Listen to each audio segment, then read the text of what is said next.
വയനാട് ദുരന്തം നടന്നിട്ട് ഇന്ന് ഒരു മാസം. ദുരന്തത്തിൽ ഔദ്യോഗികമായി 231 മരണങ്ങളാണ് സ്ഥിരീകരിച്ചത്. 78 പേരെയാണ് ഇനി കണ്ടെത്താനുള്ളത്. തെരച്ചിലിൽ 217 ശരീരഭാഗങ്ങൾ കണ്ടെത്തി. 145 വീടുകൾ പൂർണ്ണമായും തകർന്നു. ദുരിതങ്ങളുടെ കണ്ണീർക്കയങ്ങളിൽ നിന്നും വയനാട് പതിയെ കരകയറുകയാണ്. വയനാട് നിന്നും ശ്രീകുമാർ നമ്മോടൊപ്പം ചേരുകയാണ്. ശ്രീകുമാർ, കൺമുന്നിൽ നടന്ന ദുരന്തത്തിന്റെ ഓർമ്മകളുമായുള്ള ജീവിതം പറഞ്ഞറിയിക്കാൻ പറ്റാത്ത ഒരു നിസ്സഹായതയാണത്. എന്താണ് വയനാടിന്റെ അതിജീവിതർക്ക് പറയാനുള്ളത്?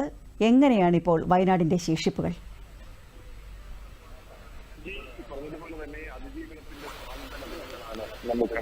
സജി പറഞ്ഞതുപോലെ തന്നെ അതിജീവനത്തിന്റെ സ്വാതന്ത്ര്യ ദിനങ്ങളാണ് നമ്മൾ കണ്ടത്. കഴിഞ്ഞ 30 ദിവസമായി ഈ മലയാളികളുടെ മനസ്സിനെ, ലോകമെങ്ങുമുള്ള മലയാളികളുടെ മനസ്സിനെയൊക്കെ കണ്ണീരലിയിപ്പിച്ച ദിനങ്ങളായിരുന്നു ഈ കഴിഞ്ഞ ജൂലൈ 30 പുലർച്ചെ നടന്നത്.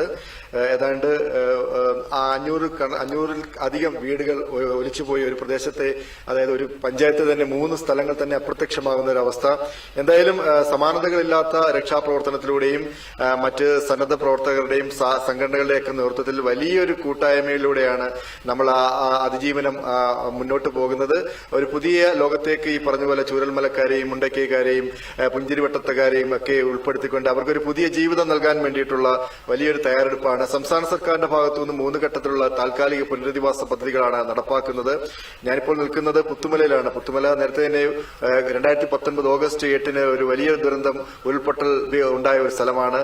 അതിന്റെ ഭാഗത്താണ് ഞാനിപ്പോൾ നിൽക്കുന്നത്. അതുകൊണ്ട് തന്നെ ഈ വയനാടിനെ സംബന്ധിച്ചിടത്തോളം, ഈ പറഞ്ഞ പ്രദേശങ്ങളെയൊക്കെ സംബന്ധിച്ചിടത്തോളം ഉരുൾപൊട്ടലൊക്കെ അതിന്റെ വേണമെങ്കിൽ ഒരു കൂടപ്പിറപ്പ് ആണെന്ന് വേണമെങ്കിൽ പറയാൻ സാധിക്കും. വലിയ മലകളുടെ ഭാഗത്തു നിന്നും താഴേക്ക് ഈ പറഞ്ഞ വലിയ കല്ലുകളും കൂറ്റൻ പാറക്കഷ്ണങ്ങളും ഒക്കെ പതിക്കുമ്പോൾ അത് വന്ന് പതിക്കുന്നത് സാധാരണക്കാരായ നിരവധി പേരുടെ ജീവൻ നഷ്ടപ്പെടുത്തിക്കൊണ്ട് തന്നെയാണ്. അത് ഒരു പ്രദേശത്തെ മുഴുവൻ വിഴുങ്ങിക്കൊണ്ട്, ഒരു പ്രദേശത്ത് മുഴുവൻ പ്രകൃതിയുടെ സംഹാരതാണ്ഡവും ആടിക്കൊണ്ട് തന്നെ ഭീകരമായ ഒരു കാഴ്ചയാണ് ഈ ജൂലൈ 30 പുലർച്ചെ നമുക്ക് കാണാൻ സാധിച്ചത്. പക്ഷേ വളരെ പെട്ടെന്ന് തന്നെ എല്ലാവരുടെയും സഹകരണത്തോടെയൂടെ, അത് കേരളത്തിനകത്ത് മാത്രമല്ല പുറത്തുമൊക്കെ നിരവധിയായ സംഘടനകളും അവരുടെ വ്യക്തിത്വങ്ങളുമൊക്കെ നമ്മുടെ നാട്ടിലേക്ക് ഒഴുകി അവരുടെ എല്ലാ സഹായങ്ങളും എത്തി.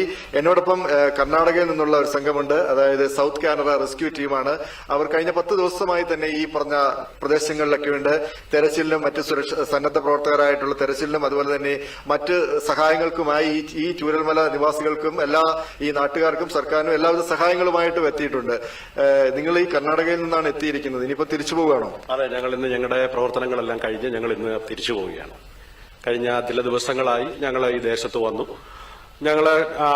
ഞങ്ങളെ കൊണ്ട് ചെയ്യാവുന്ന നിലയിലുള്ള സഹായങ്ങളെല്ലാം ഈ നാട്ടിലുള്ള സാധാരണക്കാരായ ആളുകൾക്ക് ചെയ്യാൻ ഞങ്ങൾക്ക് കഴിഞ്ഞു എന്ന ചാരിതാർത്ഥ്യത്തോടെ. അവർക്ക് നഷ്ടപ്പെട്ട അതിന്റെ വലിപ്പം അത് വളരെ വലുതാണ്.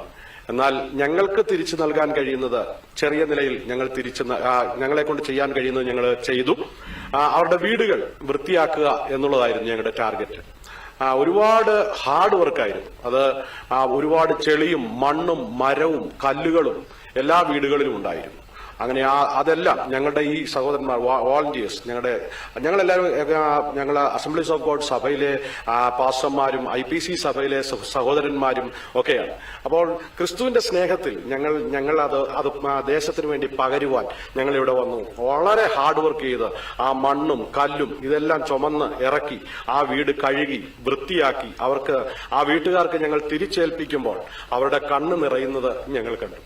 തീർച്ചയായിട്ടും കേരളത്തിനകത്ത് മാത്രമല്ല കേരളത്തിന് പുറത്തുനിന്നുമാണ് സന്നദ്ധ പ്രവർത്തകർ ഇവിടെ എത്തിച്ചേർന്നിരിക്കുന്നത്. അതുകൊണ്ട് തന്നെ അവരെയൊക്കെ ഈ പറഞ്ഞ പോലെ പ്രദേശവാസികളെയൊക്കെ പുനർജീവനത്തിന്റെ മാർഗത്തിലേക്ക് കൊണ്ടുവരിക. മറ്റൊന്ന്, സ്കൂളുകൾ സെപ്റ്റംബർ 2 തുറക്കുകയാണ്. ഈ പറഞ്ഞ ശ്രീകുമാർ, ഇതുപോലുള്ള മറ്റ് ഏജൻസി അംഗങ്ങളൊക്കെ ഇപ്പോഴും അവിടെ പ്രവർത്തിക്കുന്നുണ്ടോ? സർക്കാർ ഏജൻസികളുടെ അംഗങ്ങളും പ്രവർത്തിക്കുന്നുണ്ടോ അവിടെ?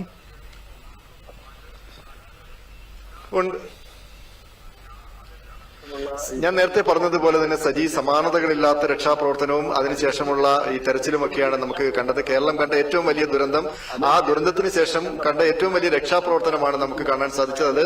അത് കേന്ദ്ര സേനകളുടെ ഭാഗത്തു നിന്നായാലും സംസ്ഥാന പോലീസിന്റെ ഭാഗത്തു നിന്നായാലും ഫയർഫോഴ്സിന്റെ ഭാഗത്തു നിന്നായാലും മറ്റ് സന്നദ്ധ സംഘടനകളുടെ ഭാഗത്തു നിന്നായാലും അവരുടെ എല്ലാം ഒരു എണ്ണയിട്ട യന്ത്രം പോലെ ഒരു പ്രവർത്തിക്കുക. എല്ലാവരും ഒരേ ചരടിൽ കോർത്ത കണ്ണികളെ പോലെ എല്ലാവർക്കും ഒരേപോലെ തന്നെ ഒരേ മനസ്സോടുകൂടി പ്രവർത്തിക്കുക. അവരുടെ ജാതിയില്ല, മതമില്ല, മനുഷ്യത്വം മാത്രം മുന്നിൽ കണ്ടുകൊണ്ട് പ്രവർത്തിച്ച ഒരു 30 ദിവസമാണ് നമുക്ക് കാണാൻ സാധിച്ചത്. ഇന്നും കേരള പോലീസിന്റെയും ഫയർ റെസ്ക്യൂ ടീമിന്റെയും അംഗങ്ങൾ, സേനകൾ ഇവിടെ തന്നെ ക്യാമ്പ് ചെയ്യുന്നുണ്ട്.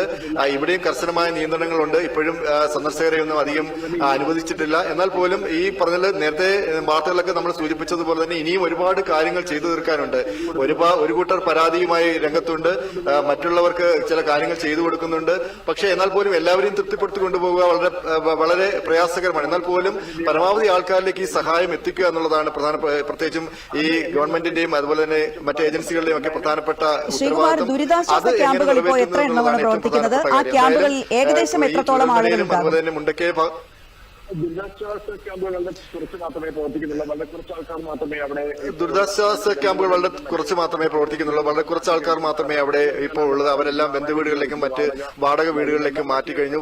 സർക്കാർ തന്നെയാണ് അതിന് വാടക കൊടുക്കുന്നത്. 6000 രൂപ വെച്ചിട്ട് വാടക നൽകുന്നുണ്ട്. മറ്റ് സാമ്പത്തിക സഹായങ്ങളും ഒക്കെ ചെയ്യുന്നുണ്ട്. ഏറ്റവും കൂടുതൽ ദുരിതത്തിലാക്കിയിരിക്കുന്ന ചില വിഭാഗങ്ങളുണ്ട്, അടിസ്ഥാന വിഭാഗങ്ങൾ, പ്രത്യേകിച്ചും ഈ തൊഴിലാളികൾ, അതുപോലെയുള്ള മറ്റ് കച്ചവടക്കാർ. ഇവർക്കൊന്നും മറ്റു മാർഗങ്ങൾ, ഞങ്ങൾ ചൂരൽമലയിലെ ചില തൊഴിലാളികളുമായിട്ടൊക്കെ സംസാരിച്ചപ്പോൾ അവർ പറഞ്ഞത്, ഞങ്ങൾക്ക് തൊഴിലില്ല, ഞങ്ങൾക്ക് ഒരു സഹായവുമില്ല, ഞങ്ങൾക്ക് എവിടെ പോയി ജോലി ചെയ്യണം. പക്ഷെ എന്നാൽ പോലും ഞങ്ങളുടെ മനസ്സനുവദിക്കുന്നില്ല. രാവിലെ ഞങ്ങൾ പതിവുപോലെ 6 മണിക്ക് ഈ ചൂരൽമല അവിടെ എത്തും, മാർക്കറ്റിലെത്തും, അവിടെ നിൽക്കും. വളരെ സങ്കടകരമായിട്ട് അവിടെ കുറച്ചു നേരം നിന്നിട്ട് തിരിച്ചു പോകുന്ന ഒരു അവസ്ഥ. അപ്പോൾ അങ്ങനെയുള്ള ജനവിഭാഗങ്ങൾ കൂടി ഈ പറയുന്ന ചൂരൽമലയിലും പ്രദേശങ്ങളിലും ഒക്കെ ഉണ്ട്. ഈ പറയുന്ന ചുമട്ടുതൊഴിലാളികൾ, മറ്റ് കച്ചവടക്കാർ, മറ്റ് സാധാരണ ജോലി ചെയ്യുന്നവർ, അങ്ങനെയുള്ളവർക്ക് എന്താണ് ജീവിതം ഒരു ചോദ്യചിഹ്നമായി അവശേഷിക്കുകയാണ് ഇന്ന് ഈ 30 ദിവസവും നമുക്ക് ഈ ചൂരൽമലയിൽ നിന്ന് കാണാൻ സാധിക്കുന്നത്. സജി, ശ്രീകുമാർ, പ്രതീക്ഷയാണ് മുന്നോട്ട് നയിക്കുന്നത് നമ്മളെ. പ്രതീക്ഷയുടെ പുൽനാമ്പുകൾ വീണ്ടും വയനാട്ടിൽ കിളിർക്കട്ടെ എന്ന് നമുക്ക് പ്രാർത്ഥിക്കാം. വയനാട് പഴയ രീതിയിൽ പൂർവ്വസ്ഥിതിയിലാകട്ടെ എന്ന് നമുക്ക് പ്രാർത്ഥിക്കാം. നമുക്കും തോളോട് തോൾ ചേർന്ന് നിന്ന് പ്രവർത്തിക്കാം. നന്ദി ഇത്രയും വിവരങ്ങൾ നൽകിയതിന്.